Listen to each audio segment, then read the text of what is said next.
Hi hello. അപ്പോൾ കാത്തിരുന്ന ഒരു കല്യാണ വ്ളോഗാണ് കേട്ടോ. ഞാൻ മുമ്പ് കുറേ വീഡിയോസിൽ പറഞ്ഞ പോലെ തന്നെ കുറേ വർഷങ്ങൾക്ക് ശേഷം രാവിലെയും വൈകുന്നേരം ഒരുമിച്ചുള്ള ഒരു ഫംഗ്ഷൻ കൂടെ പോകുന്ന ഒരു കല്യാണ വ്ളോഗ് കൂടെയാണ് കേട്ടോ. അപ്പോൾ രാവിലെ തന്നെ ഞാനും അശ്വിനിയും ബീനയുടെയും സ്നേഹയുടെയും വീട്ടിലോട്ടാണ് പോയത് കേട്ടോ. അവിടെ നിന്നാണ് ഞങ്ങൾ ഒരുങ്ങിപ്പോയത്.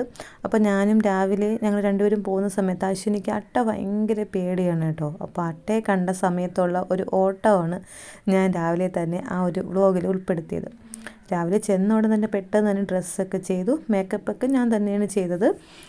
ഡ്രസ്സും നേരത്തെ തന്നെ പ്ലേറ്റ്സൊക്കെ പിടിച്ച് വെച്ച് തന്നിട്ടുണ്ടായിരുന്നു കേട്ടോ. ബീനയുടെ ചേട്ടൻ്റെ സഹോദരി ചേട്ടൻ്റെ ഭാര്യയാണ് കേട്ടോ ഇത് ചെയ്തു തന്നത്. പ്ലേറ്റ്സൊക്കെ പിടിച്ച് തന്നു. പിന്നെ തലമുടിയൊക്കെ കെട്ടിത്തന്നത് അരുണയാണ്. നമ്മൾ മുമ്പ് ഒരു എൻസോണിലോട്ട് പോയല്ലോ, നമ്മുടെ തലമുടിയൊക്കെ ഒന്ന് മേക്ക് ഓവർ ചെയ്യാനായിട്ട് പോയായിരുന്നു. അപ്പോൾ അവിടുത്തെ അരുണയാണ് ഇതെല്ലാം ചെയ്തു തന്നത്.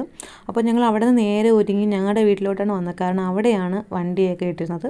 അവിടെ തന്നെ ഞങ്ങളൊരു ടെമ്പോയിലൊക്കെ കയറിയിരുന്നു. അപ്പോൾ മാളൂനും കല്ലൂസിനും ഒന്നും ഞങ്ങളുടെ വണ്ടിയിൽ കൂടെ കയറാനായിട്ട് പറ്റിയിട്ടുണ്ടായിരുന്നില്ല. എന്താണെന്ന് വെച്ചാൽ ഭയങ്കര തിരക്കെന്ന് പറയാൻ പറ്റില്ല, എല്ലാവരും ഇരുന്നാണ് പോയത്. അപ്പോൾ ഇരിക്കാനായിട്ട് പറ്റിയിട്ടുണ്ടായിരുന്നില്ല.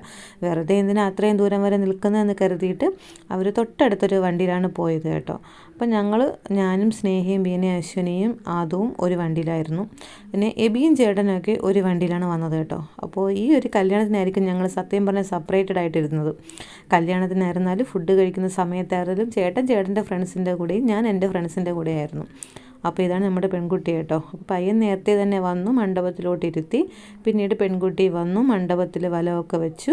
അവർ മകത്തോട്ട് കയറിയിരുന്നു കേട്ടോ. എനിക്ക് ഭയങ്കര എക്സൈറ്റ്മെൻ്റ് ആയിരുന്നു. ഈ ഒരു മണ്ഡപത്തിൽ നമ്മൾ കുറേ പ്രാവശ്യം വന്നിട്ടുണ്ട്. അശ്വിനിയുടെ കല്യാണവും ഇതേ മണ്ഡപത്തിൽ വെച്ചിട്ടായിരുന്നു കേട്ടോ. അപ്പോൾ അവൾ അവരുടേതായിട്ടുള്ള കുറേ ഓർമ്മകളും കാര്യങ്ങളും ഇതിൻ്റെ കൂട്ടത്തൂടെ പറഞ്ഞ് അങ്ങനെ ഇരിക്കുമായിരുന്നു. അപ്പോൾ കല്യാണമൊക്കെ നല്ല രീതിയിൽ തന്നെ നടന്നു കേട്ടോ. ഒരുപാട് തിരക്കൊന്നും മണ്ഡപത്തിനകത്തില്ലായിരുന്നു, കാരണം പുറമേ ആയിരുന്നു എല്ലാവരും ഇപ്പോൾ ഉണ്ടായിരുന്നത്. അകത്തങ്ങനെ വലിയ തിരക്കായിട്ടൊന്നും തോന്നിയിട്ടുണ്ടായിരുന്നില്ല. പിന്നീട് കെട്ടൊക്കെ കഴിഞ്ഞൊരു 10-15 മിനിറ്റ് കഴിഞ്ഞപ്പോഴത്തേക്ക് ഞങ്ങൾ ഫുഡ് കഴിക്കാനായിട്ട് താഴോട്ട് പോയി. അപ്പോഴും എന്താ ചേട്ടൻ അവിടെ നിൽപ്പുണ്ട് കേട്ടോ. അപ്പോൾ അത് ചേട്ടനെ വിളിച്ച് കാണിച്ചതാണ്. എബി ഞങ്ങളുടെ കൂടെ തന്നെ കഴിക്കായിരുന്നു, പക്ഷേ വേറെ സീറ്റിലായിരുന്നു മാത്രം. അപ്പോൾ ഫുഡൊക്കെ കഴിച്ച് വന്നതിന് ശേഷം ഞങ്ങൾ കുറേ നേരം വരെ മണ്ഡപത്തിൻ്റെ അകത്തിരുന്നു. എഴുച്ച് നടക്കാനൊന്നും പോയില്ല, കാരണം എനിക്കും കാലും വയ്യ, സ്നേഹിക്കൊക്കെ വയ്യായിരുന്നു. അശ്വിനിക്കും ചെറിയൊരു തലവേദനയൊക്കെ ഉണ്ടായിരുന്നു. അതുകൊണ്ട് തന്നെ ഞങ്ങൾ മണ്ഡപത്തിനകത്ത് തന്നെ ഇരുന്നു. പിന്നെ കുറേ നേരം അവിടെ നിന്ന് നല്ല ഗാനമേളയും കാര്യങ്ങളൊക്കെ ഉണ്ടായിരുന്നു. നല്ലൊരു അടിച്ചുപൊളി കല്യാണം തന്നെ. പിന്നെ രാവിലെ പോകുന്നതിൻ്റെ യാത്രാ ക്ഷീണവും കാര്യങ്ങളൊക്കെ ഉണ്ടായിരുന്നു. പിന്നീട് ഞങ്ങൾ വീട്ടിലോട്ട് വന്നു കേട്ടോ. വീട്ടിലോട്ടും വന്നത് ഞങ്ങൾ നേരെ വന്നത് ബീനയുടെ വീട്ടിൽ തന്നെയായിരുന്നു, കാരണം ഞാൻ മാത്രമേ വീട്ടിലോട്ട് വന്നിട്ടുണ്ടായിരുന്നുള്ളൂ. അപ്പോൾ ചേട്ടാ എന്നെ വിളിക്കാൻ വരാമെന്ന് പറഞ്ഞു. അല്ലെങ്കിൽ ഞാനും അശ്വിനോട് ഒരുമിച്ച് പോകാമെന്ന് വിചാരിച്ചു. ഞങ്ങൾ അങ്ങനെ വീട്ടിൽ വന്നിരുന്നു. പിന്നീട് വൈകുന്നേരം പോകുന്നതിൻ്റെ ഒരു തിരക്കായതുകൊണ്ട് ഞാനും അശ്വിനിയും കൂടെ ഒരു ഓട്ടോ പിടിച്ച് ഞങ്ങളിങ്ങോട്ട് തിരിച്ചു പോകുന്നായിരുന്നു കേട്ടോ. പിന്നെ എനിക്ക് വേണ്ടി കുറേ റീൽസും ഫോട്ടോസൊക്കെ അശ്വിനി തന്നെ എടുത്ത് തന്നായിരുന്നു. എന്നിട്ട് ഞങ്ങൾ അങ്ങനെയും ഞങ്ങളുടെ സിറ്റൗട്ടിൽ തന്നെ ഇരുന്നു. അപ്പോൾ ആണുങ്ങളൊക്കെ വരുന്ന വണ്ടി എത്താനും നല്ല ലേറ്റായി. അതുകൊണ്ട് തന്നെ ഞങ്ങൾ രണ്ടുപേരും കുറേ കാര്യങ്ങളൊക്കെ പറഞ്ഞ് സംസാരിച്ച് അങ്ങനെ ഇരുന്നപ്പോഴത്തേക്കും ചേട്ടനും വിനോദമൊക്കെ വന്നു കേട്ടോ. അപ്പോൾ വിനോദിനെ കുറേ പേർക്കൊക്കെ അറിയായിരിക്കും, എൻ്റെ വ്ളോഗിൽ കണ്ടിട്ടൊക്കെ അറിയായിരിക്കും. അശ്വിനിയുടെ ഹസ്ബൻഡാണ്. വിനോദ് വന്നു. പിന്നെ അവർ വന്ന വണ്ടിയിലെ വിശേഷങ്ങളും കാര്യങ്ങളൊക്കെ പറഞ്ഞു തന്നു. പിന്നെ നമ്മൾ വൈകുന്നേരം പോകുന്നതിനെ പറ്റിയും കുറേ നേരം പറഞ്ഞു തന്നു.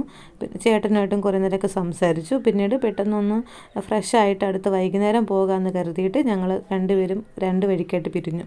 അശ്വിനി അവളുടെ വീട്ടിലോട്ട് പോയി, ഞാനും ഇങ്ങ് വന്നു. ഞാൻ വന്നിട്ട് കുറേ വീഡിയോസൊക്കെ എടുത്ത് നിന്ന് കേട്ടോ. ചേട്ടൻ പക്ഷേ കുറേ നേരം വരെ കിടന്നൊന്ന് ഉറങ്ങി. ഞാൻ പക്ഷേ കുറേ നേരം വരെ ഇരുന്ന് വീഡിയോസൊക്കെ എടുത്തു. കുറച്ച് വീഡിയോസൊക്കെ നേരത്തെ തന്നെ ഞാൻ അപ്ലോഡ് ചെയ്തിട്ടുണ്ടായിരുന്നു. ഇൻസ്റ്റയിലും യൂട്യൂബിലൊക്കെ ചെയ്തിട്ടുണ്ടായിരുന്നു. നല്ല നല്ല കമൻസും ലൈക്കും ഒക്കെ കിട്ടിയിട്ടുണ്ടായിരുന്നു. എനിക്ക് നല്ല ഇഷ്ടപ്പെട്ടിട്ടുണ്ടായിരുന്നു കേട്ടോ. അപ്പോൾ എല്ലാവർക്കും ഇഷ്ടപ്പെട്ടത് കൊണ്ട് തന്നെ നല്ല വ്യൂസൊക്കെ കിട്ടിയിട്ടുണ്ടായിരുന്നു ഞാൻ ആ ഇട്ട ഒരു വീഡിയോസിലൊക്കെ തന്നെ. അപ്പോൾ ഇതൊക്കെയായിരുന്നു കേട്ടോ ഞങ്ങളുടെ രാവിലത്തെ ഡ്രസ്സിങ്ങും കാര്യങ്ങളൊക്കെ ഇതൊക്കെയായിരുന്നു. അശ്വിനിക്ക് എന്തോ ഒരു മൂഡ് ഓഫ് ആയിരുന്നു മൊത്തത്തിൽ, എന്തെന്നറിയില്ല. അവളങ്ങനെ സാരി ഉടുക്കാത്തതാണ്. അപ്പോൾ അവൾ സാരി ഉടുത്തപ്പോഴത്തേക്ക് അവൾക്ക് എന്തോ ഒരു വല്ലായ്മ പോലെ തോന്നിയെന്ന് പറയുന്നുണ്ട്. അതുകൊണ്ട് തന്നെ അവളങ്ങനെ അധികം ഫോട്ടോസിനും ഒന്നും നിന്നിട്ടുണ്ടായിരുന്നില്ല. അവൾ ഞങ്ങൾക്ക് ഫോട്ടോയൊക്കെ എടുത്ത് തന്നു കേട്ടോ, പക്ഷേ ഫോട്ടോസിനൊന്നും അവൾ നിന്നിട്ടുണ്ടായിരുന്നില്ല. ഞങ്ങൾ പക്ഷേ കിട്ടിയ തക്കം നോക്കി ഞങ്ങൾ നല്ല രീതിയിൽ തന്നെ ഫോട്ടോ എടുത്തു. ഞാൻ പറഞ്ഞില്ലേ, കുറേ വർഷങ്ങൾക്ക് ശേഷം സ്നേഹയുടെയും സുജിത്തിൻ്റെയും കല്യാണത്തിന് ശേഷം രാവിലെയും വൈകുന്നേരത്തും ഇങ്ങനെ പോകുന്ന ഒരു കല്യാണം ഞാനിത് ആദ്യമായിട്ടാണ്. അത് ചിലപ്പോൾ രാവിലത്തേത് മാത്രം പോവും, ഇല്ലെങ്കിൽ വൈകുന്നേരത്തേത് മാത്രം പോവും. ഇങ്ങനെ ഞങ്ങൾ 5 പേരും ഒരുമിച്ചൊരു കല്യാണത്തിന് പോയത് ആദ്യമായിട്ടായിരുന്നു. അതുകൊണ്ട് നന്നായിട്ട് തന്നെ എൻജോയ് ചെയ്തു. പിന്നെ അവിടെ മണിച്ചി വന്നായിരുന്നു, പിള്ളേരുണ്ടായിരുന്നു. ദീഷുവിനും അനുവിനെയൊക്കെ ഇരുത്തി കുറച്ച് ഫോട്ടോസൊക്കെ എടുത്തു. അപ്പോൾ വൈകുന്നേരത്തെ വിശേഷം അടുത്ത വ്ളോഗിൽ കാണാം.